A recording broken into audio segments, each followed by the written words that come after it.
sebetulnya healing itu adalah ketika kita siap untuk merasa nyaman dan tidak nyaman gitu. Oh, Jadi nggak harus selalu nyaman, tapi rasa tidak nyaman juga nggak apa-apa, kita siap gitu. Tapi kita tahu cara ngelola rasa tidak nyaman. Nah itu adalah proses healingnya.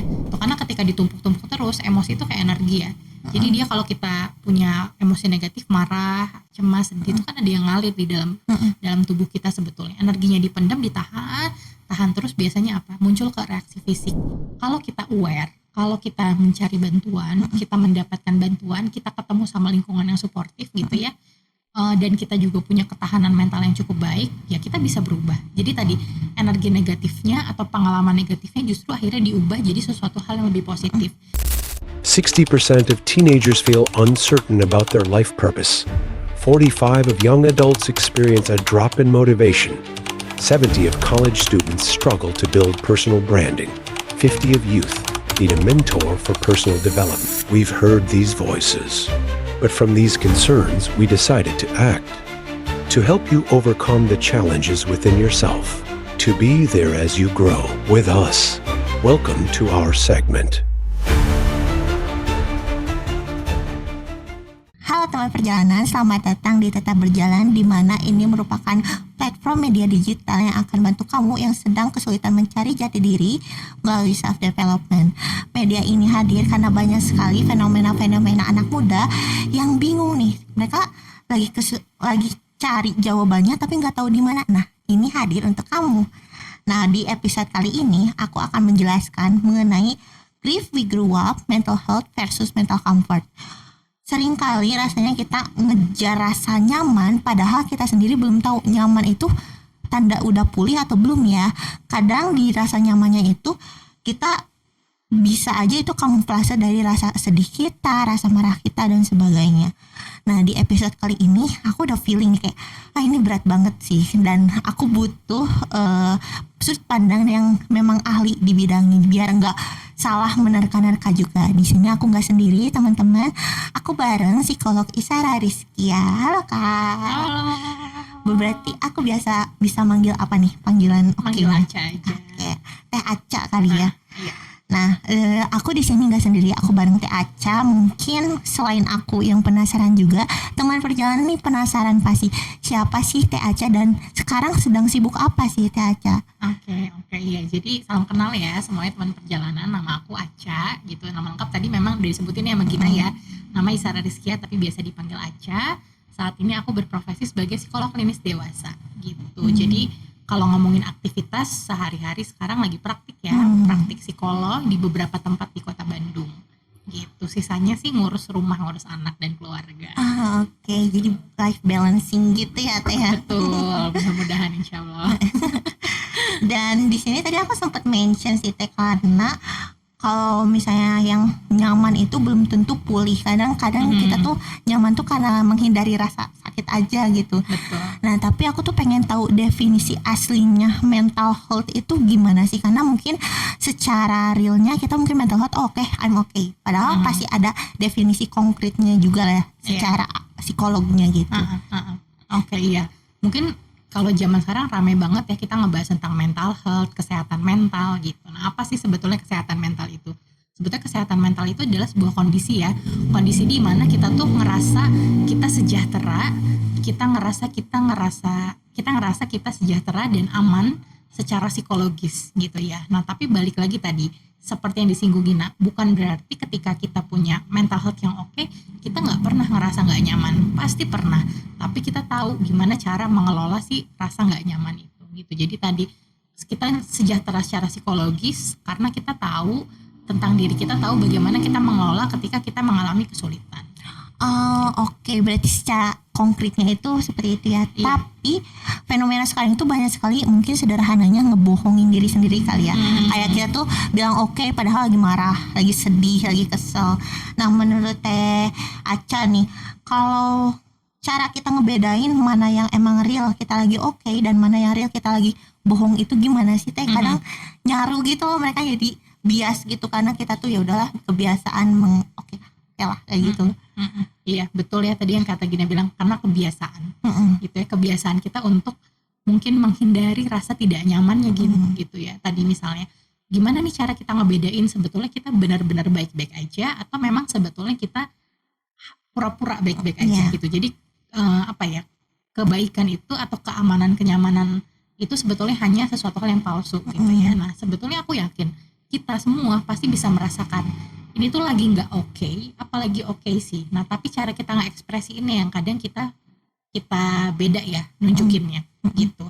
Ada orang yang kemudian tadi karena dia tahu ini lagi nggak oke dan dia tahu ketika dia ngerasain terus perasaan ini dia malah jadi makin nggak enak, nggak nyaman, akhirnya dia mengatakan baik-baik aja gitu. Jadi baik-baik aja itu hanya untuk menutupi perasaan tidak nyamannya gitu, Oh iya iya untuk iya. menekan emosi-emosi yang sebetulnya mungkin ya dia kesulitan untuk mengelola itu. Banyak banget gitu ya. Makanya kalau kita tanya kan, orang kalau ditanya apa kabar, jawabannya baik-baik aja. Iya. Tapi mungkin sebetulnya nggak selalu baik-baik aja gitu. Tapi itu adalah cara yang orang pakai untuk tadi, untuk melindungi diri sebetulnya dari rasa tidak nyaman. Aku nggak tahu nih cara ngelola rasa nggak nyamannya gimana.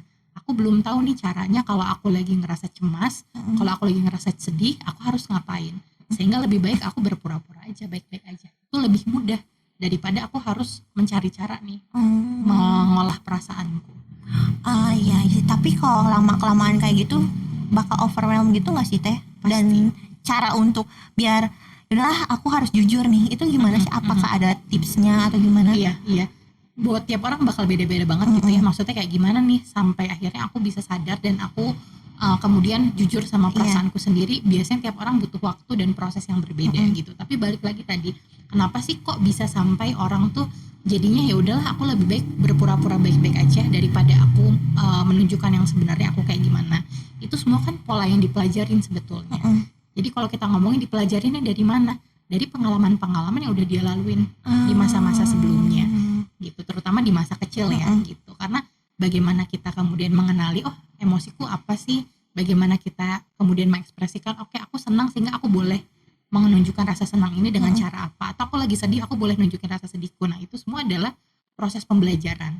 Oke, jadi kalau misalkan kita punya proses belajar nih waktu kecil untuk mempelajari tadi oh ternyata kalau aku lagi sedih aku boleh menunjukkan ya misalnya gitu ya, karena misalnya orang tua kita memberikan kesempatan itu, maka kita akan mempelajarinya jadi lebih cepat. Tapi kalau ternyata oh dari kecil sampai kita beranjak dewasa kita nggak punya tuh kesempatan untuk belajar itu gitu ya, kita nggak tahu caranya, kita nggak dibiarkan, nggak dikasih kesempatan gitu, maka itu akan lebih susah untuk kita taunya.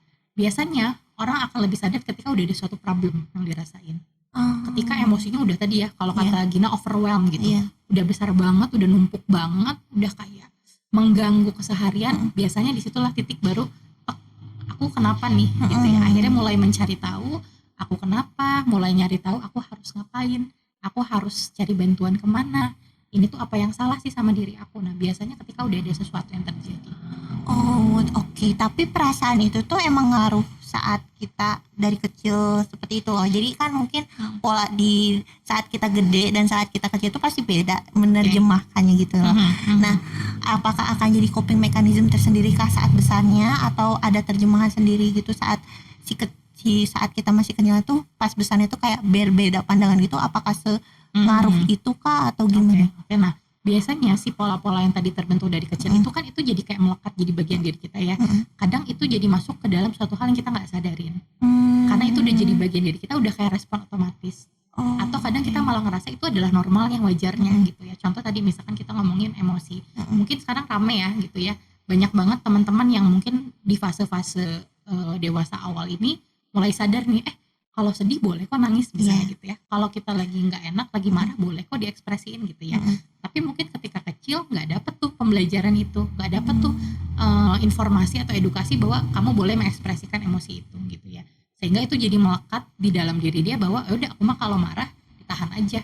Ya aku mah kalau misalkan sedih tahan aja jangan ditunjukin. Nah itu jadi bagian dari diri kita yang melekat dan kadang kita nggak sadar tentang hal itu gitu. Nah jadinya ketika udah besar, mungkin ketika udah kecil pemaknaannya kayak gitu ya tadi, oh oke aku nggak boleh nih nunjukin marah sama sedih misalnya gitu. Ketika udah besar itu tuh jadi melekat di alam bawah sadar gitu, dan jadinya dimunculin tuh ketika dia ketemu temen, ketemu pacar, misalnya kita ketemu keluarga, pola-pola itu ditunjukin. Nah tapi ketika ada masalah biasanya baru ada proses tuh yang berjalan, oh ternyata gitu ya aku mendem-mendem itu salah ya, Iya. malah bikin jadi makin berantem misalkan Mm-mm. sama temenku misalnya gitu. Oh ternyata ketika aku marah dipendam terus jadi meledak, masalahnya jadi besar nih, aku berantem sama pacarku gitu. Nah akhirnya cara cara memandangnya berbeda itu ketika itu udah disadarin sebetulnya gitu. Tapi rasa sadar itu Mm-mm. saat pasti rasanya saat kita udah overwhelmed terus Mhm. kah, atau sebelum kita lagi normal kita kayak daily aja Aha, tiba-tiba ke trigger gitu, atau pasti kita lagi capek aja gitu kalau misalnya.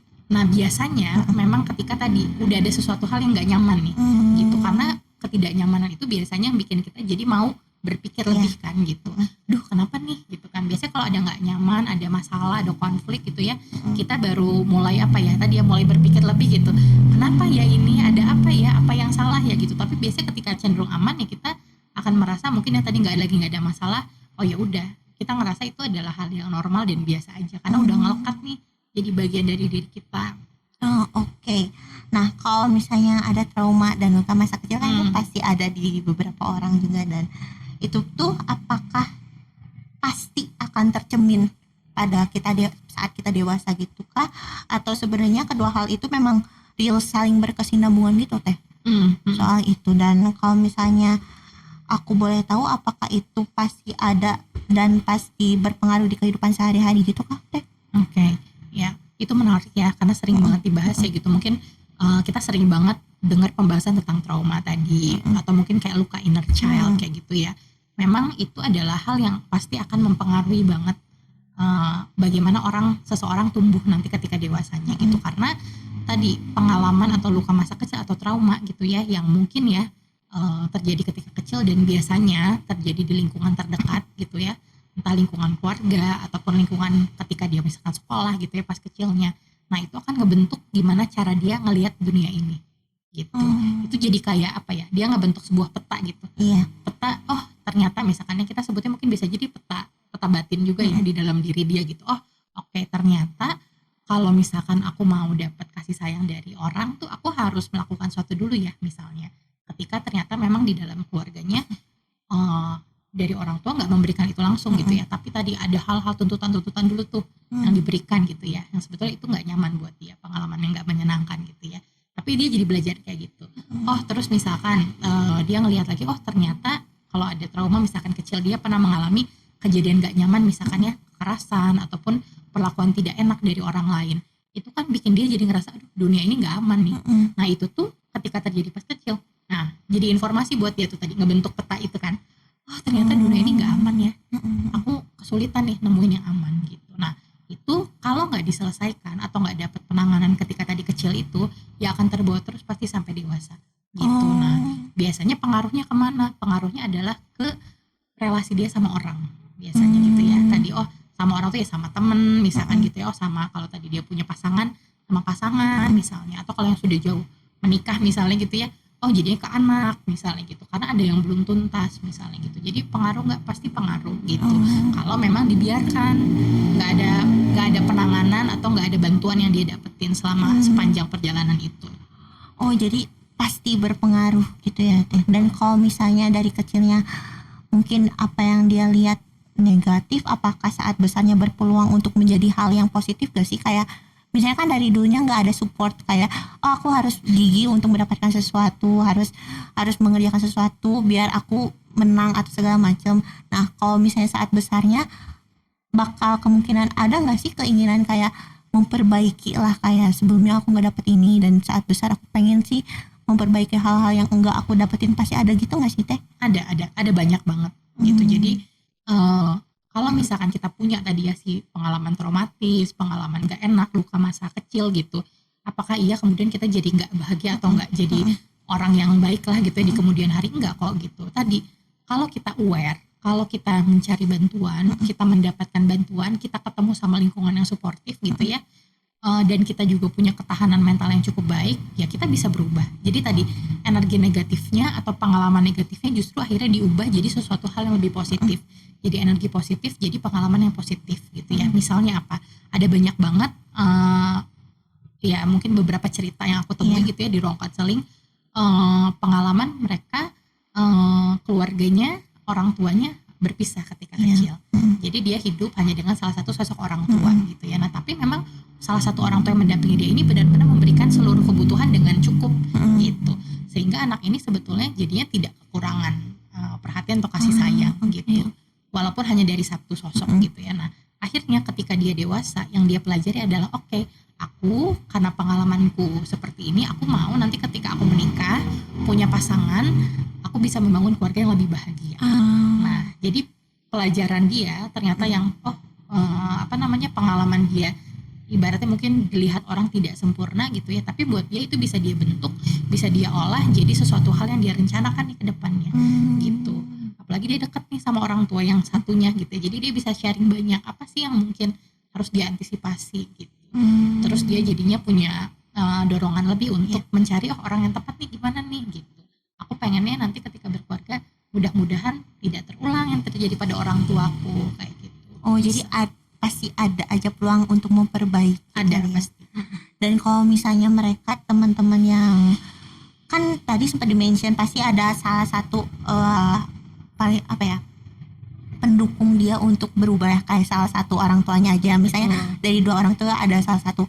Nah bagi teman perjalanan atau bagi mereka yang nggak punya sosok keduanya itu mereka bisa dapat hal tersebut dari mana Kak? Kalau misalnya lebih lebih positifnya kali ya. Iya betul, karena kan lingkungan itu pasti pengaruh ya gitu ya. Jadi tadi kalau kita ngerasa kita sendirian nih, nggak punya misalkan ya dari sisi keluarga mungkin nggak ada nih support sistemnya, atau dari lingkungan pertemanan juga nggak ada support sistemnya. Tapi balik lagi sebetulnya dalam kesehatan mental itu yang namanya sosial itu penting untuk mendukung kesehatan mental gitu ya. Jadi nggak bisa nih kita hanya sendirian untuk mendapatkan tadi kesejahteraan psikologis yang memang benar-benar nyaman gitu ya. Tetap butuh lingkungan sosial, sehingga ya kita perlu mencari atau menemukan gitu. Kalau kamu kesulitan sebetulnya ya banyak banget juga yang datang ke psikolog itu ya kayak gitu kondisinya Gin. Oh ternyata aku tuh sendirian nih Kak gitu. Aku tuh sendirian nih Mbak gitu yang nggak punya siapa-siapa gitu. Jadi aku merasa ya hidupku kesepian aja. Nah ya bisa dari situ gitu ya. Mungkin dia butuh mengenali dulu diri sendiri gitu ya. Explore dulu apa sih yang sebetulnya terjadi sama dia, apa yang bikin dia susah misalkan gitu ya, untuk bisa kenalan sama orang atau dekat sama orang gitu. Karena yang tadi kalau misalkan ada pola pengalaman atau kejadian yang gak menyenangkan di masa kecil, bisa mempengaruhi pola relasi sama orang lain di masa besar kan gitu. Jadi mungkin ada kesulitan dari situ, jadi harus diberesin dulu tuh tadi yang belum beresnya lah gitu ya. Nanti kalau dari situ mungkin dia lebih punya kekuatan, keberanian untuk tadi menemukan atau menciptakan si lingkungan yang dia nyaman itu gitu.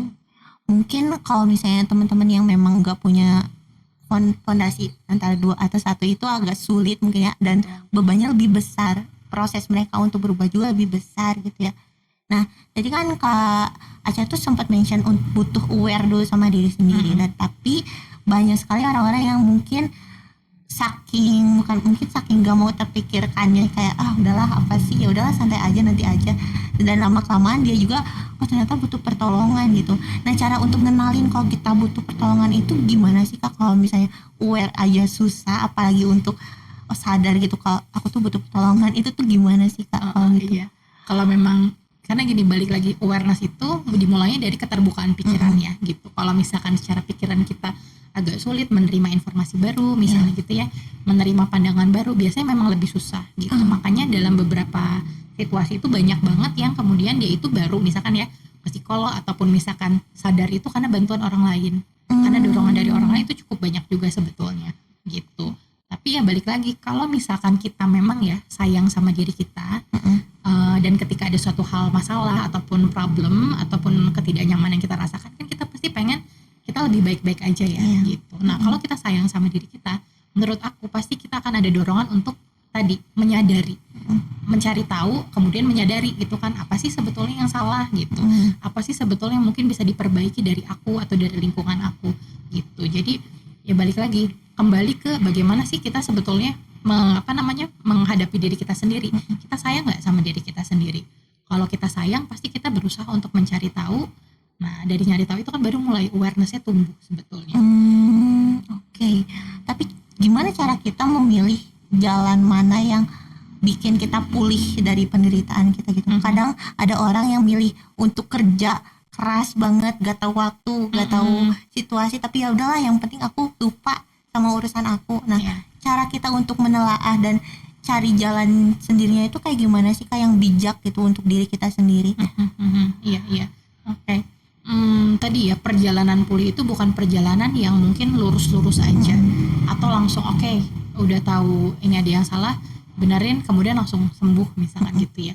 Perjalanan pulih terus tadi perjalanan menuju kesehatan mental itu sebetulnya naik turun gitu ya. Apalagi tadi kalau tadi yang Gina contohin misalnya ada orang yang dia jadi overworking gitu kan, Iya. kerja terus Iya. gitu kan, karena mungkin kerja itu adalah bagian dari dia coping stresnya dia gitu. Dia punya masalah misalnya di urusan yang lain, tapi dia nggak tahu cara menyelesaikan masalahnya. Akhirnya dia ya udah, pengalihannya adalah kerja terus menerus gitu ya. Nah tapi sebetulnya di balik dia kerja terus-terusan ada emosi-emosi yang kemudian dia tumpuk, Iya. ya kan gitu. Nah makanya kadang gini, orang tuh suka nanya gini, Kak boleh nggak sih kita mendam emosi gitu ya, kita dipendam aja emosinya? Sebetulnya nggak boleh, karena kalau ngomongin tadi ya mental health dan erat kaitannya sama emosi, regulasi emosi yang sehat itu ada disalurkan, even itu emosi negatif sebetulnya gitu. Cuma tadi cara penyalurannya orang kadang nggak tahu gitu ya. Oke, jadi tadi perjalanan pulih bisa dimulai dari bagaimana kita bisa nyalurin si perasaan-perasaan yang mungkin selama ini kita tahan atau kita pendam gitu. Karena ketika ditumpuk-tumpuk terus, emosi itu kayak energi ya. Jadi dia kalau kita punya emosi negatif, marah, cemas, sedih, itu kan ada yang ngalir di dalam tubuh kita sebetulnya. Energinya dipendam, tahan terus, biasanya apa? Muncul ke reaksi fisik. Sesek misalnya gitu ya. Banyak banget yang kayak gitu. Aku sering sesek tiba-tiba. Itu tuh kan ada emosi yang ketahan. Aku tuh sering kan misalnya kayak sakit kepala tiba-tiba padahal nggak ada apa-apa kayak gitu. Nah, itu karena ada banyak yang ditahan. Jadi sebetulnya langkah awalnya adalah nyalurin emosinya dulu. Kita bisa nemu caranya nggak nih yang lebih sehat lewat apa gitu. Oh, jadi emang bisa berpengaruh ke yang lain juga ya? Bisa ternyata? banget. Makanya namanya kondisi psikologis sama kondisi fisik itu nggak bisa dipisahin. Oh, Kenapa sih kalau orang sakit fisik bisa kena ke psikologis?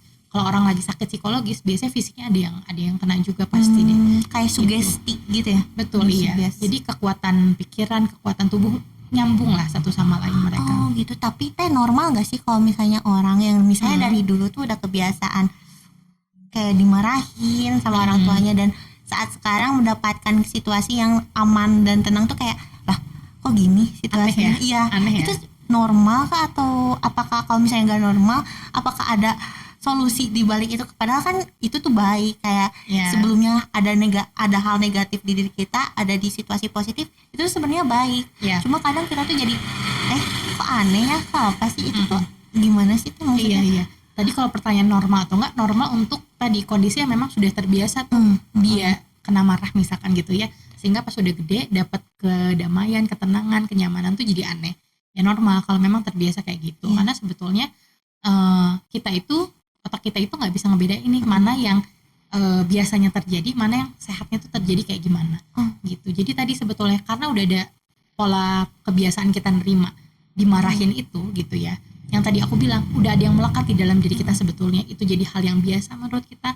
Malah kita mungkin mempersepsikan itu normal kita dimarahin, atau bahkan kadang biasa itu jadi mempengaruhi kita ngebentuk konsep diri kita atau cara pandang kita ke diri kita. Ya kayaknya aku memang selalu salah misalnya gitu. Wah kayaknya aku tuh emang ya nggak apa-apa dimarahin mah gitu. Itu ngaruh pasti ke konsep diri kita, cara kita mandang diri kita gitu. Nah makanya ketika dapat situasi yang beda, padahal mungkin seperti itu situasi yang bagus, yang positif tadi ya, kita jadi aneh karena normalnya kita, biasanya kita, informasi yang kita ketahui itu nggak kayak gitu tentang lingkungan itu gitu. Tapi bisa keluar dari zona itu nggak sih Teh? Bisa sih, bisa.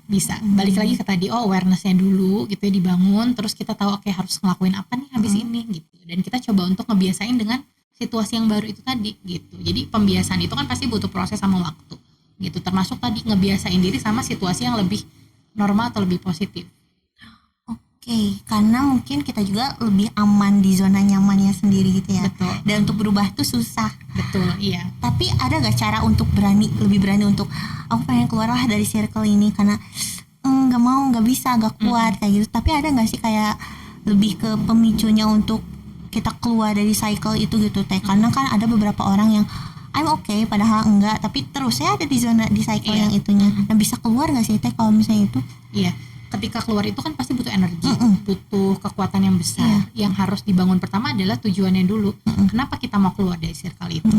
Gitu. Kalau kita udah punya tujuannya, udah nemu nih misalnya, oke tujuannya adalah aku pengen aku bisa lebih baik seperti ini baiknya misalkan, atau aku pengen aku lebih punya misalkan kehidupan yang lebih mungkin lebih bebas misalkan, atau lebih bahagia, atau lebih apa ya, lebih bisa menerima diri sendiri misalnya gitu. Nah kalau tujuannya udah ada, harusnya motivasinya, dorongannya lebih kuat. Jadi dorongan kita ngambil actionnya lebih gede juga gitu. Oh, Ya, oke, jadi oke. tujuannya harus clear. Terus yang kedua biasanya adalah perasaannya juga harus disiapin dulu gitu. Kadang ada ketakutan-ketakutan nih, duh kalau aku keluar dari circle ini yang berbeda daripada zona nyamanku biasa, aku berubah, takut B takut C itu Iya, kan yang iya. ditakutin kan gitu. Nah si ketakutan itu biasa harus dikelola dulu gitu.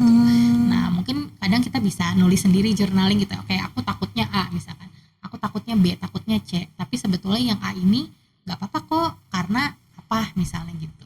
Kadang ada jawabannya sebetulnya di pikiran kita, tapi karena kita terlalu fokus sama rasa takutnya, rasa nggak yakinnya, akhirnya jadi bikin kita nahan kita kan tetap di posisi itu, stagnan terus jadinya. Oke, mungkin dari tadi kita bahas yang yang rumit sekali gitu ya. Dan kan kalau misalnya sekarang itu ada momen dimana healing dulu gitu kayak healing, maksud dalam psikolog itu healing itu apa sih Kak? Definisi yang emang ini loh healing, kan ada orang yang memang pelarian dari Betul. iya kerumitan ini lari ke healing, tapi di healing juga kita kayak masih ada kayak kerumitan di otak tuh nggak hilang-hilang gitu. Sebenarnya bisa hilang nggak sih dari healing itu? Dan healing yang benar itu apakah ada emang healing yang tips yang benar itu A B C, ada gitunya nggak sih Teh sebenarnya? Ya karena rame ya kalau sekarang tuh istilah-istilah yang dipakai sama kita gitu ya keseharian gitu ya, kadang mungkin tidak selalu sesuai dengan definisi aslinya gitu, tapi itu udah biasa dipakai dalam keseharian, termasuk tadi ya kata healing itu gitu kan. Kita kan sekarang kayak aduh beres kerja healing dulu beres kuliah yuk kita healing yuk weekend gitu kan, melakukan. Tapi kalau yang kita kenal kan healing itu adalah tadi melakukan aktivitas yang bikin kita jadi lebih happy, lebih enjoy kan gitu ya. Oh jalan-jalan misalkan, terus hiking misalkan gitu ke alam misalnya gitu, healingnya itu kan gitu ya. Tapi sebetulnya aktivitas-aktivitas itu adalah bagian dari healing yang sebetulnya gitu. Jadi healing yang sebetulnya apa ya? Healing itu tadi sebetulnya healing itu adalah ketika kita siap untuk merasa nyaman dan tidak nyaman gitu. Jadi nggak harus selalu nyaman, tapi rasa tidak nyaman juga nggak apa-apa, kita siap gitu. Tapi kita tahu cara ngelola rasa tidak nyaman. Nah itu adalah proses healingnya gitu. Nggak nyaman tapi tahu cara ngelolanya sampai akhirnya jadi lebih nyaman gitu. Nah itu adalah healing yang sepenuhnya. Jadi kalau di psikologi proses healing itu bisa jadi proses yang panjang sebetulnya. Tapi tadi aktivitas-aktivitas mungkin itu lebih ke rekreasi ya sebetulnya ya gitu ya. Mungkin istilah yang lebih tepat sebetulnya gitu. Nah itu adalah bagian atau proses menuju healing tadi gitu. Oke. Dan kalau misalnya di mungkin pertanyaan terakhir nih, ada nggak sih kayak tips dan trik untuk di mental stabil gitu loh? Mungkin ada awareness-nya, ada acceptance-nya. Nah dari sisi psikolog itu kayak gimana sih pandangan untuk mental stabil tuh kayak gini loh? Oke, nah sebetulnya ada tahapannya, tapi kadang tahapan ini nggak ajak gitu, Gin. Tiap orang bisa kayak melalui tahapan ini, tapi mungkin bisa jadi mundur, balik lagi kayak gitu ya. Tadi tahap pertama adalah awareness sebetulnya, gitu. Bagaimana kita menyadari nih, oke, aku tuh seperti apa sih? Lingkunganku tuh seperti apa sih? Kalau aku lagi bete, kalau aku bad mood, aku harus ngapain sih? Nah itu juga bagian dari awareness sebetulnya. Self awareness gitu ya. Aku tuh sukanya apa sih misalnya gitu ya. Aku tuh ngelihat diri aku sebagai orang yang seperti apa sih. Nah awareness itu adalah tahap awal memang gitu. Dan awareness itu kaya banget ya, bukan cuma ngomongin tentang aku tuh kayaknya ada luka, terus aku kayaknya harus keluar nih dari luka ini, tapi dalam-dalamnya mungkin yang lain-lainnya, samping-sampingnya gitu, itu adalah awareness gitu. Nah kedua adalah acceptance. Ini lebih susah lagi gitu ya, ikhlas gitu ya, nerima gitu. Oh oke, misalnya tadi ya, oh ternyata aku punya luka pengasuhan nih pas kecil. Oh ternyata misalnya aku tuh keluargaku ternyata berbeda dari keluarga kebanyakan misalnya gitu. Nah itu adalah tahap berikutnya yang biasanya lebih susah lagi dan butuh proses pasti gitu ya. Setelah dia aware dan dia melepaskan sebetulnya yang tidak nyamannya tadi. Makanya tadi aku bilang healing itu ketika kita sudah bisa merasa nyaman dengan ketidaknyamanan sebetulnya. Ngerasa tidak nyaman tapi oke, nggak apa-apa kok aku merasa nggak nyaman, itu udah acceptance sebetulnya gitu ya. Setelah kita nerima, kita tahu apa yang harus dilakukan nih, actionnya gitu. Oke, nextnya apa gitu, step berikutnya apa nih yang harus aku lakukan gitu ya. Dan yang terakhir adalah sebetulnya bagaimana kita mengintegrasikan gitu ya si tadi perubahan-perubahan atau action yang kita rencanakan dalam kehidupan kita sehari-hari. Jadi kayak tadi kalau balik ke yang awal tadi ngomongin gimana caranya kalau kita pernah punya pengalaman negatif tapi kemudian ke depannya kita tetap bisa positif. Nah itu kan tadi kita harus aware dulu, menerima, punya actionnya apa. Nah action itu nggak cuma sekedar direncanakan atau dilakukan sesekali aja, tapi kita integrasikan dalam kehidupan kita sehari-hari. Misalnya aku tuh sekarang mau jadi misalkan ya kita sering banget ketakutan atau cemas gitu ya akan hal-hal yang belum pasti terjadi di masa depan gitu, karena kita banyak keraguan sama diri kita sendiri. Kita ngerencanain nih kita harus bangun dulu step-stepnya, misalkan dari tujuannya dulu apa, terus langkah-langkah kecilnya apa. Nah jangan hanya sekadar dilakukan sesekali, tapi kita integrasikan, aku besok mau mulai ngelakuin apa nih gitu, minggu depan aku apa ya. Nah jadi dibikin itu adalah bagian dari keseharian dan kehidupan kita yang memang terus-menerus kita lakukan gitu. Oke. Aku menilai podcast kali ini berat banget sih karena real kompleks gitu kan. Dan sebenarnya kalau misalnya kita udah aware, kita bisa membuka jendela yang lainnya juga kan. Betul. Dan kita juga bisa jadi orang yang mungkin jadi secure atau segala macam dengan aware. Maksudnya dengan satu kata aware doang kita bisa membuka semuanya, padahal kayak gitu ya. Iya. Dan mungkin dari teman perjalanan pengen tahu nih apakah ada closing statement tersendiri gitu untuk podcast kali ini dari Teh Aca untuk teman-teman perjalanan. Iya, mungkin terakhir kalau dari aku tadi ya, kita jangan lupa untuk selalu mencintai diri kita dulu yang pertama gitu ya. Karena orang nanya kenapa sih butuh mencintai diri sendiri gitu, karena kalau nggak dimulai dari kita sendiri, kita nggak bisa mengharapkan atau menunggu dari orang lain dulu gitu. Nah salah satu langkah yang bisa dilakukan untuk tadi ya bentuk kita mencintai diri kita sendiri adalah mengenali lagi sebetulnya kita itu siapa sih gitu, karena dari situ kita akan nemuin banyak hal lagi yang mungkin akan ngaruh kepada hal-hal lain di kehidupan kita. Gitu. Terima kasih banyak Kak Aca untuk waktunya, udah nyempetin, udah hadir di sini dan untuk bercerita gitu kan. Ini lebih sharing sama teman perjalanan yang mungkin ini cuma sharing, tapi bagi teman perjalanan ada makna-maknanya tersendiri gitu untuk kita ngobrol kayak gini. Dan lagi-lagi aku nggak akan habis ucapin terima kasih banyak banget. Dan kalau untuk teman perjalanan mau cari gitu medsos Aca, boleh mungkin di spill. Boleh, mungkin di Instagram aja bisa cari @isarar ISSARAR. Oke, catat ya guys. Dan untuk teman perjalanan yang mau langsung bercerita, boleh masukin ke Gmail kita tetapberjalan.ind@gmail.com kayak gitu. Dan kita benar-benar open banget buat teman-teman yang mau bercerita. Tetap berjalan, teruskan dirimu, lanjutkan perjalanan. Bye. 60% of teenagers feel uncertain about their life purpose. 45 of young adults experience a drop in motivation. 70 of college students struggle to build personal branding. 50 of youth need a mentor for personal development. We've heard these voices, but from these concerns, we decided to act. To help you overcome the challenges within yourself, to be there as you grow with us. Welcome to our segment.